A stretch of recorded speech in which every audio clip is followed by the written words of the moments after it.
ইন্নাল আবদাল মুমিনা ইয়ারা যুনুবাহু কান্নাহু কাঈদুন তাহতা জাবাল। ঈমানদার একটা গুনাহকে মনে করে আমার মাথার উপর একটা পাহাড়, এই পাহাড়টা আমার উপর যে কোনো সময় পড়তে পারে। ঈমানদার মনে করে একটা পাহাড় আমার উপর, এই পাহাড়টা আমার উপর পড়তে পারে। এই হাদিস দ্বারা বোঝা যায় ঈমানদার যখন কোনো গুনাহ করতে যায়, করার সময় তার মনের মধ্যে এই জিনিসটা আসবে, সর্বনাশ, আমার উপর একটা পাহাড়, এই পাহাড় আমার উপর পড়তে পারে। বলেন তো পাহাড় পড়লে মানুষ বাঁচে না মরে? তাহলে একজন প্রকৃত ঈমানদার ছোট্ট গুনাহকে আওয়াজ দিয়ে বলেন কিসের মতো মনে করবে?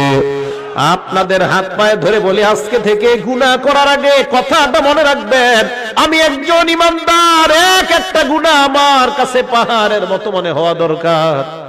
যদি দেখাইতে পারতাম, সিনাটা ফাইরা আপনাদেরকে দেখাইতে পারতাম কত কষ্ট নিয়ে কথাগুলা বলতেছি। একজন ঈমানদারের উচিত গুনাহ করার আগে চিন্তা করা আমার মাথার উপর একটা পাহাড়। আমি এই হাদিস পড়ে চিন্তা করি সর্বনাশ, পাহাড় পড়লে তো মানুষ বাঁচে না, এর মানে একটা গুনাহ মানুষকে শেষ করে দিতে পারে, একটা গুনাহ। এবার নবী বলেন ওয়া ইন্নাল ফাজিরা, পাপাচার বান্দা ইয়ারা যুনুবাহু কাযুবাব মাররা আলা আনফিহি, পাপাচার বান্দা একটা গুনাহকে মনে করে মাছির মতো, নাকের সামনে দিয়ে চলে যায় একটা মাছি, যে মাছিটা নাকের সামনে দিয়ে যায় আবার আসে, কোনো কেয়ার করে না। একটা মাছি আমার সামনে দিয়ে গেছে, গুনাহকে কোনো গুনাহ মনে করে না।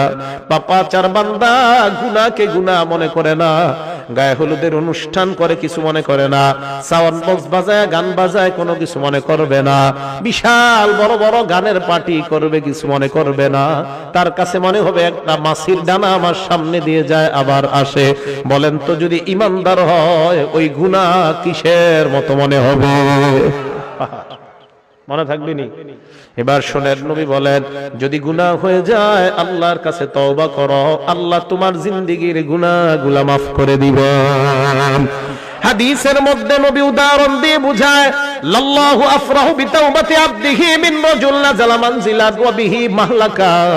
কোন বান্দা একটা সফরে বের হয়, বের হওয়ার পর ওই বান্দা সফর করতে করতে অনেক দূর যায়, যাওয়ার পর হঠাৎ বান্দা এক জায়গায় বিশ্রাম নেওয়ার জন্য সফর বিরতি দেয়।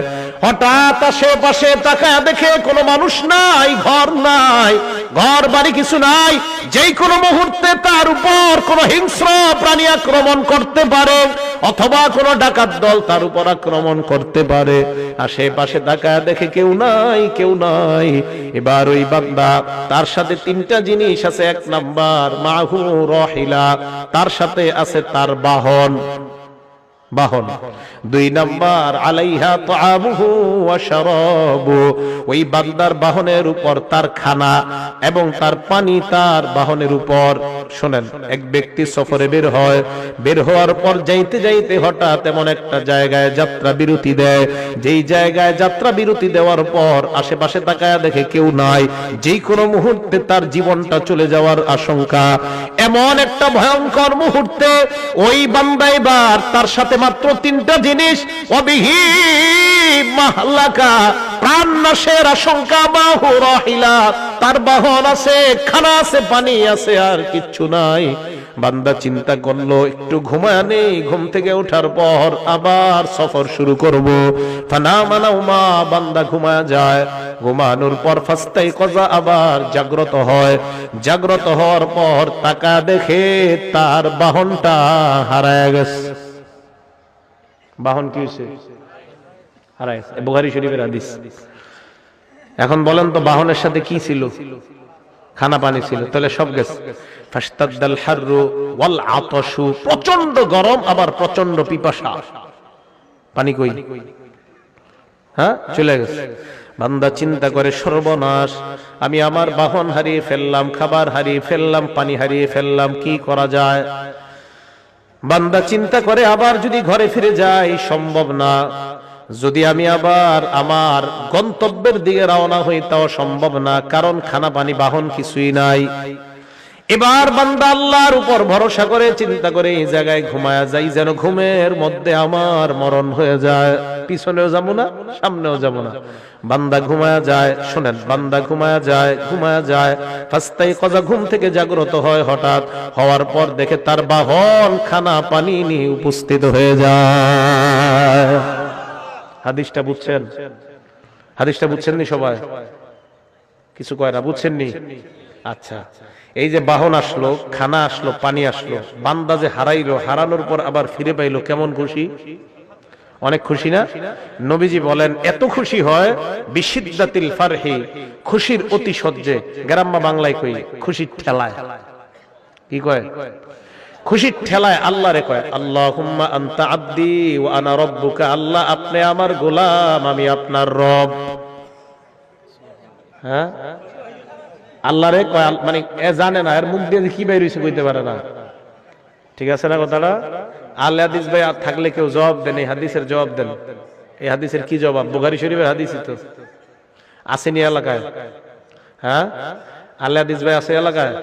যদি থাকে এই হাদিসের জবাব কি? যে হাদিসে যে বান্দা আল্লাহরে কইলো আপনি আমার রব, আমি আপনার, আপনি আমার গোলাম, আমি আপনার রব, কি জবাব? বিপদে পড়ে যাবে না। আমি আলে হাদিস ভাইদের মহব্বত করি, এই হাদিসের জবাব কি? হাদিস না ফলো করেন সহিহ হাদিস, এই তো বুখারীর হাদিস, বুখারী শরীফের 6308 নম্বর হাদিস। কি জবাব?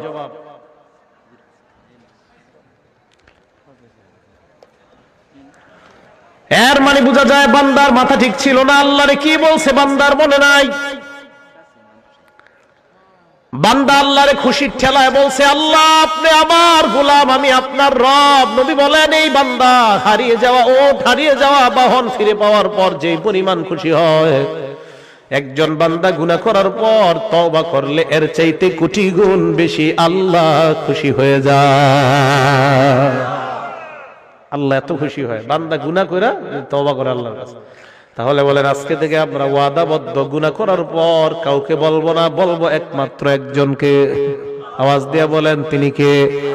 আল্লাহ তুমি আমার হাত দিলা, পা দিলা, চোখ দিলা, মাবুদ কত গুনাহ করলাম, চোখের মাধ্যমে, হাতের মাধ্যমে, পায়ের মাধ্যমে। আল্লাহ আমার সন্তান যদি কষ্ট পায়, আমি কষ্ট পাই, মাবুদ আমিও গুনাহ করলে তুমিও তো মনে হয় এরকম কষ্ট পাও, কারণ তুমি না আমারে কত মায়া করে বানাইলা। আল্লাহ না আমারে আপনারে মায়া করে বানাইছে। আপনার ছেলে কষ্ট পাইলে আপনার কত কষ্ট লাগে, তো আল্লাহ আমারে আপনারে বানাইছে। এই হাতটা দিয়ে যখন গুনাহ, আল্লাহকে বান্দা এই হাতটা তো গুনাহ করতে দেই নাই।